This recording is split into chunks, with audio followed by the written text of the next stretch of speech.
நான் தேனி மாவட்டம் பெரியகுளம் ஒன்றியத்தில் கைலாசப்பட்டியில் நான் விவசாயம் பார்த்துட்ருக்குறேன். இப்போ மக்காச்சோளம் போட்டோம்.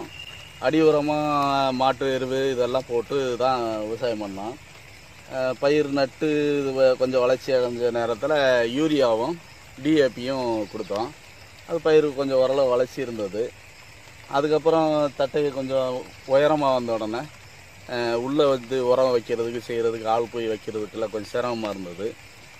வெஞ்சூரியில் தண்ணி விட்டு தண்ணியில் கலக்கி நம்ம கொடுக்கலாம் அப்படிங்கிற போது களைகளும் நிறைய எடுத்து அதுவும் நிறைய வளர்ந்து இதோட வளர்ச்சியை பாதிக்கிற மாதிரி இருந்தது. அப்போ தான் இஃப்கோவிலேருந்து நானும் அவங்க டிஏபி அப்படிங்கிற உரம் இருக்குது அப்படிங்கிறத அறிமுகப்படுத்துனாங்க. அதை வாங்கி அடித்தோம், ஸ்ப்ரே பண்ணதில் பயிர் வந்து நல்ல வளர்ச்சி இருக்குது. நல்ல அதோட அந்த பச்சையத்தன்மையும் நல்லா இருக்குது.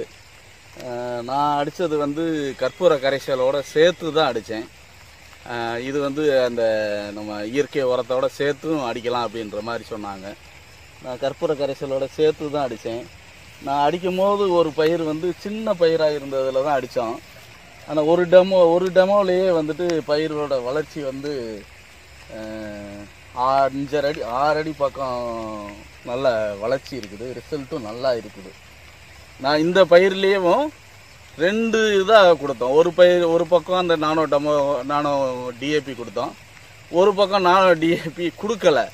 ஆனால் கொடுத்த பக்கம் வளர்ச்சி நல்லா இருக்குது. கொடுக்காத பக்கம் வந்து வளர்ச்சி வந்து குறைவாக தான் இருக்குது. இந்த பக்கம் நல்லா தட்டைகள்லாம் நல்லா தண்டாகவும் வருது, சோவையும் நல்லா கருகருன்னு வருது.